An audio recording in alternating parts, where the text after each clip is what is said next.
विच रह के प्रेम किवें पैदा हो सकता है। पहली गल असी ये समझिए डर किन्नी तरह का है। जो कुछ असी संसार विच वेखने कोई चीज़ ऐसी नहीं जिस दे ऊपर डर दा भय दा डंडा नहीं।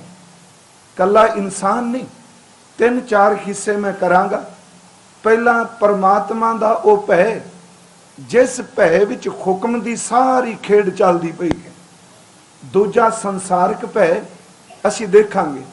एक संसारिक भय, एक दीनी भय ते तीसरा है दैवी भय। अर्थ बड़े सरल करांगा, आम समझ पैण वाले, गुंजरदार नहीं कोई। पहली बेनती के संसार विच सवाए रब तो, सवाए परमात्मा तो, सवाए एक वाहिगुरु तो कोई चीज ऐसी नहीं जिस ऊपर डर नहीं। हर चीज ऊपर डर है।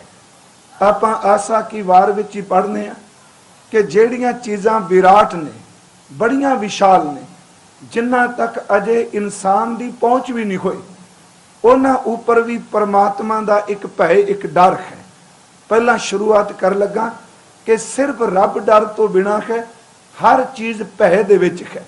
असी देखने खां कि सूरज तक अज इंसान नहीं पहुँच सके। सूरज की रोशनी, तपश, असी उसकी एनर्जी नूं मानने हैं, पर अज तक इंसान सूरज के कोल नहीं पहुँच सकिया। इन्ना विराट अग का गोला, पर गुरु नानक साहब कहने भावें ये जितना मर्जी विराट वड्डा अग नाल भरे है, पर सच एवे इहदे ऊपर भी परमात्मा के डर का कुंडा है।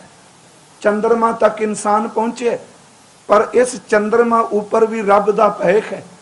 अज जितनी हवा चलती है, इस हवा नूं भी रब का भय ही मनना पैंदा है। सच एवे जेड़े बदल आसमान ते सिर परने होके चलते ने, ये बदल भी परमात्मा के भय विच ने। जेड़े देवते ने, देवियां ने, धर्मराज कह, जमदूत कह, ये सारे रब के भय विच ने। महाराज ने गल ही मुका दी कि जो कुछ परमात्मा ने पैदा किया, कोई चीज ऐसी नहीं जिहदे मत्थे उत्ते रब ने डर नहीं लिखिया। देखो पहला असीं लांगे रब का डर, फिर असीं बंदे नाल जिहड़े डर वापरदे ने ओहदा बाणी चो जिक्र पढ़ांगे। पहली बेनती, भय विच पवन वह सदवाओ। हवा जिहड़ी निरंतर चलदी पई, सानू समझ ना पवे, पर गुरु नानक साहब कहंदे ने ये परमात्मा दे भय विच चलदी पई है, क्योंकि उस दे भय तो बिना ये चल नहीं सकेगी। भय विच पवन वह सदवाओ, भय विच चले लख दरियाओ। पता नहीं किन्ने को दरिया पानी नाल भर के चलते हैं। ये दरिया भी तो किसी के भय विच ने ना, ये भी किसी डर दे विच ने। हालांकि बाबा फरीद साहब ने इस संबंधी एक अमृत श्लोक उच्चारण किया। वो एक जगह पहुँचते हैं ते दरिया किनारियां नूं खह के चलता है। जिवें मान लो साडे नेड़े सतलुज दरिया निकलदा, पानी इन्ना ज्यादा आया कि दरिया किनारियां नूं तोड़न लगा, कंढियां नूं तोड़न लगा। ते लोकां कहा कि यह दरवेश आया है, रब की इबादत करने वाला है।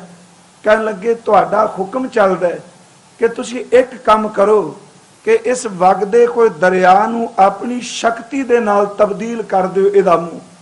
लोग चाहते यही ने, पर याद रखियो गुरमत कहंदी है जो रब करदा है ਉਹਨੂੰ अपने तन उत्ते खंडा लै, पर ਉਹਦੇ हुक्म विच दखल देने का कोई यतन ना करे। हुक्म मन, पर अज ज़्यादातर लोग चमत्कार नूं देखना चाहते। आम तौर पर कई कहंदे सिक्खी भी चमत्कार। मैं कहना बड़ा वड्डा चमत्कार कि सिख दी खोपरी उतरदी है ते खोपरी तो बिना कई दिन वो अकाल अकाल करके जिंदा है।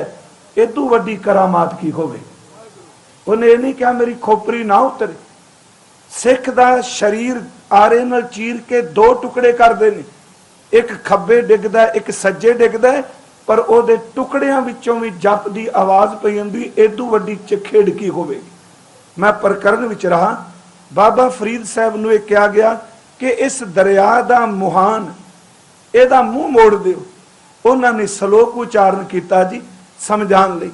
वो श्लोक है, कंदी वहन ना ढाए तो भी लेखा देवना। कंदी का अर्थ है किनारा, कि वगदे कोई दरिया, ये चलदे कोई दरिया, तू इन्हां किनारियां नूं तोड़ ना।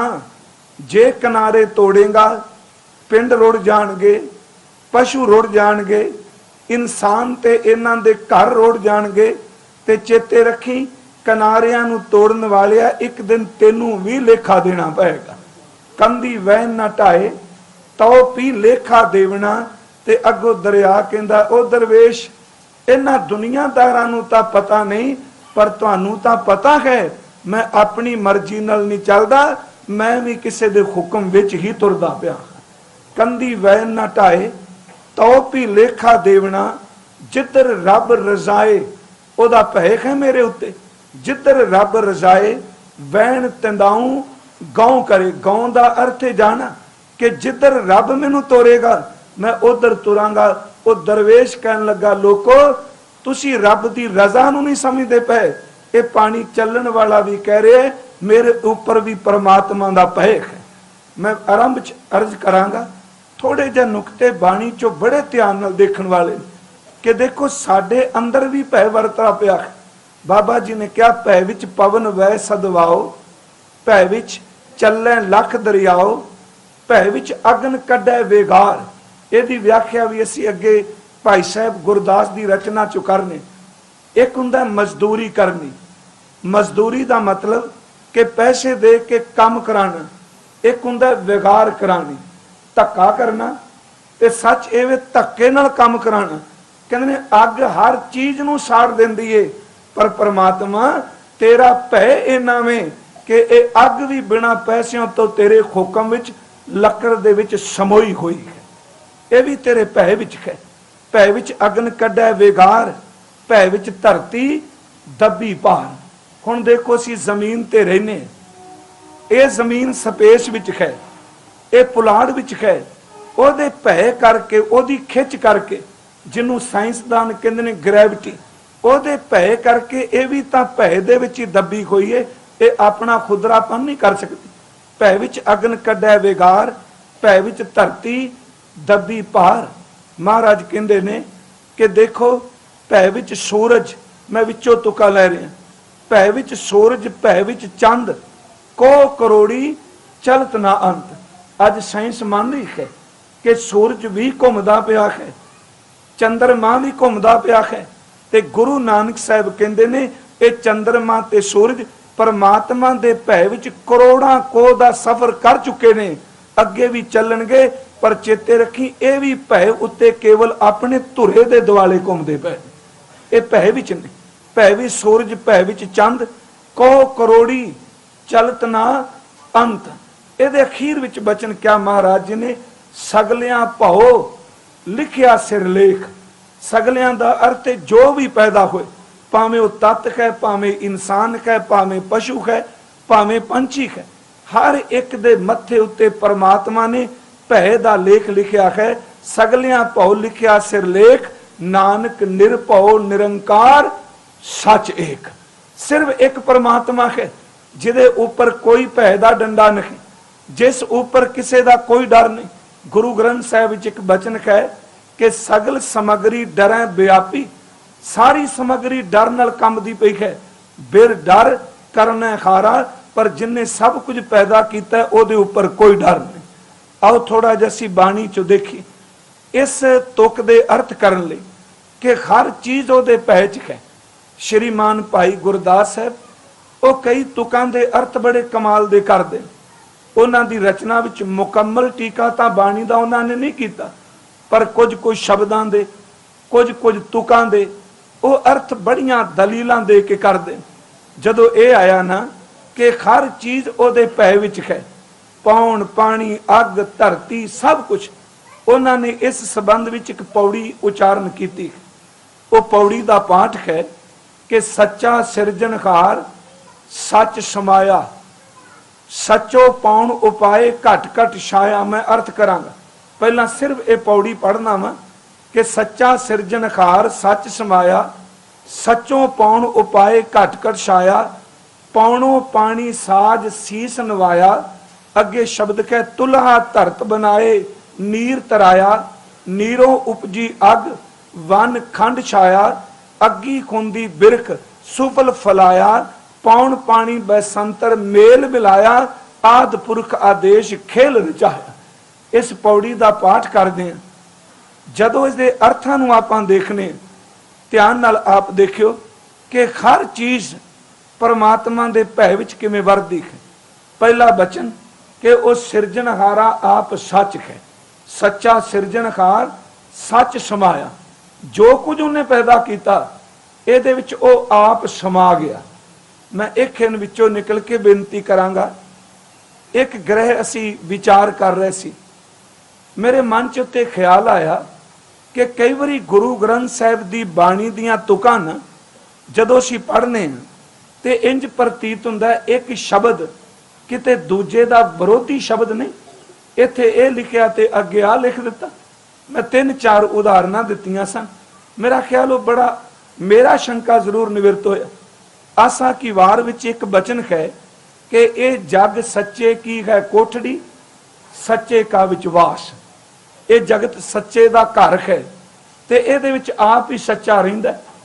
पर आसा की वार विच ही महाराज जी ने कहा नहीं, कूड़ राजा, कूड़ प्रजा, कूड़ सब संसार। आम ओपरी नजर नाल बाणी पढ़न वाला कहेगा कि महाराज आप ही सच्चे की कोठड़ी कह दिता ते आप ही तुसी कह दिता कि कूड़ सब संसार। जे कूड़ है फिर सच्चे दी कोठड़ी क्यों? आप तुसी कह रहे हो सच्चे तेरे खंड, सच्चे ब्रह्मांड, सच्चे तेरे लोह, सच्चे आकार। हे मालक, जे ये आकार सच्चे ने फिर कूड़ सब संसार क्यों है? मैं ये अगे अर्थ करना। उस तो बाद असी आनंद साहिब जदों पाठ करने ते एक पौड़ी पढ़ने आ, ए मन प्यारिया तू सदा सच संभाले, ए कुटुंब तू जे देखदा। जिस परिवार नूं, जिस फैमिली नूं तू देख रहा है, अखां नाल मोह दे वस होया, इन्हां विचों कोई भी तेरा नाल चलण वाला नहीं। ए कुटुंब तू जे देखदा चलै नहीं तेरे नाल। देखदा मतलब अखां नाल देख रहे। ते आनंद साहिब दी अखीर, ए नेत्रो मेरियो हर तुम में जोत धरी, हर बिन अवर न देखो कोई, हर बिन अवर न देखो कोई, ए विस संसार तुम देख दे, ए हर का रूप है। देखते आया ना, एक टंब तू जे देखदा चले नहीं तेरे नाल। कहने लगे नाल नहीं जाना, पर दूजे पासे कह दिता जो तू संसार देखने ते संसार विच ही परवार है। कहते ने ए विस संसार तुम देख दे, ए हर का रूप है, हर रूप नदरी आया। जे हर का रूप है तो फिर ये क्यों कह दिता भी ये तेरे नाल नहीं चलना? आओ तीसरी उदाहरण, गुरु अर्जुन देव दा जैतसरी राग विच एक पौड़ी है। असल च उहदे नाल 2 श्लोक ने कि बसंत स्वर्ग लोकै, जितते पृथ्वी न बखंडने, बिसरंत हर गोपालै, नानक ते प्राणी उद्यान परमने। सतगुरु ने इस श्लोकां नाल जो पौड़ी है ਉਹਦੇ ਵਿੱਚ ਕਿਰਪਾ ਕੀਤੀ। ਮਹਾ ਭਿਆਨ ਉਦਿਆਨ ਨਗਰ ਕਰ ਮਾਨੇ, ਇਹ ਤਾਂ ਭਿਆਨਕ ਜੰਗਲ ਹੈ ਸੰਸਾਰ। याद रखो, गुरु अर्जुन देव कह रहे ने भयानक जंगल है, ते भगत नामदेव धनासरी राग च कह रहे ने नहीं, ये खर का बागरा नाचा पिंडी मैं सागरा। बागरा कहते ने बाग, कहते ने यह तो परमात्मा का बनाया होया बाग है। मैं 3 प्रमाण सिर्फ दिते ने, ज्यादा नहीं, क्योंकि एक वखरा विषय है कि किवें एक तुक दूजे दे विरोधाभासी लगती है, पर असल च विरोध च खुंदी नहीं, समझने की लोड़ है। मैं बेनती करा, ये 3 तुकां ने, जे सच्चे की कोठड़ी है ते फिर कूड़ सब संसार क्यों? जे ये हर का रूप है ते फिर परिवार लिए क्यों कह दिता कि जो तू देखना नाल नहीं चलना? जे ये भयानक जंगल है ते फिर क्यों शब्द वर दिता दातार ने? यह तो परमात्मा का बनाया होया एक बाग है। बस इस गल नूं समझण लई सानू एक तुक बड़ी वड्डी मदद करेगी।